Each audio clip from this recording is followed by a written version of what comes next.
कलम नव्हती, कायदा नव्हता, कलम नव्हती, कायदा नव्हता, तरीही सुखी होती प्रजा.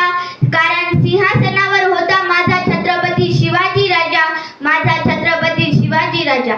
इथे जमलेल्या माझ्या तमाम शिवप्रेमींना माझा मानाचा मुजरा, मानाचा मुजरा.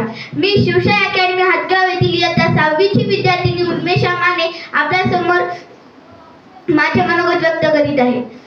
नमो मातृभूमी जिथे जन्मलो मी, नमो आर्यभूमी जिथे वाढलो मी, नमो धर्मभूमी जिच्या कामी पडो देह माझा सदा ती नमामी. परमपवित्र माझ्या या मातृभूमीला प्रथमतः नमस्कार.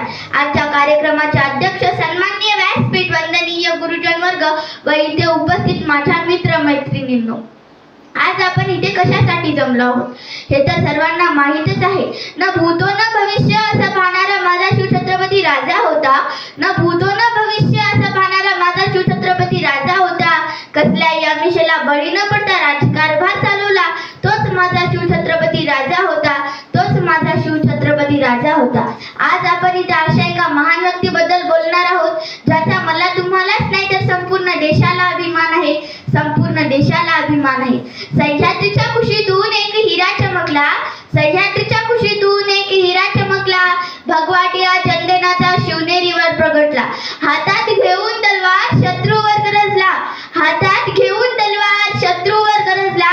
महाराष्ट्रात असा एकच राजा होऊन गेला, महाराष्ट्रात असा एकच राजा होऊन गेला.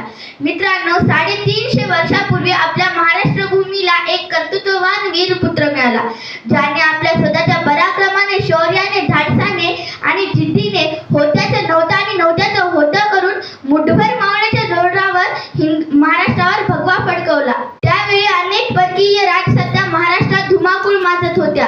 मुघलाच्या कैदेत लाखो मराठा सैनिक खतपीत पडले होते. आया बहिणींची आबरू लुटली जात होती.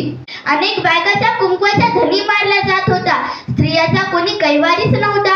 महाराष्ट्र भूमीला हवा होता एक झंकार, झगमगता अंगार आणि अखेर ती वेळ आली. सह्याद्रीची गर्जना झाली. 19 फेब्रुवारी 1630 रोजी शिवनेरीवर एक तारा चमकला.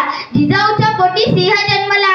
मानाचा मुजरा करतो मी छत्रपती शिवाजी महाराजांना, ज्यांनी मराठी मातीत भगवा झेंडा रोविला, ज्यांनी मराठी मातीत भगवा झेंडा रोविला.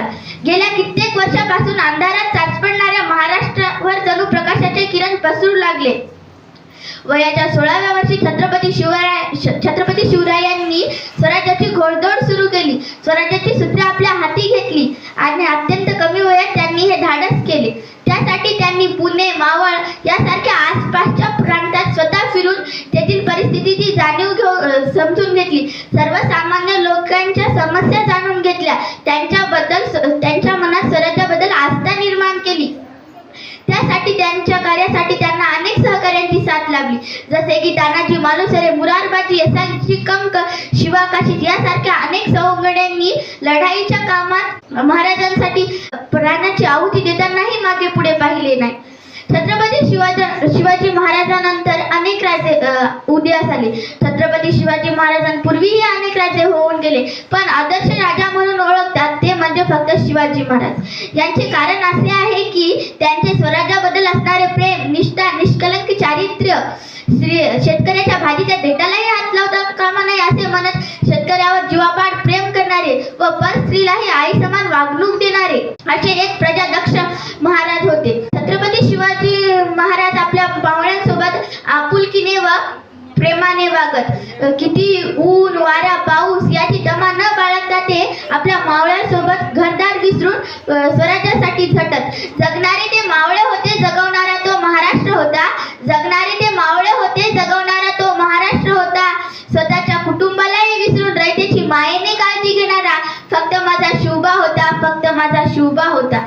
छत्रपती शिवाजी महाराज हे एक सर्वगुण संपन्न असे व्यक्तिमत्व होते. काळ्याकुट्ट अंधारातून आपली दिशा ठरवून त्यावर वाट काढत, कितीही संकटे आली तरी डगमगून न जाता त्यावर सिताफीने वार करत, बल्लाड्या शत्रूशी लढा घेत एका वीर पुत्रानेही गुलामी नाकारून स्वराज्य निर्माण केले. हवा वेगाने नव्हती, हवेपेक्षाही त्यांचा वेग जास्त होता. हवा वेगाने नव्हती, हवेपेक्षाही वेग त्यांचा जास्त होता.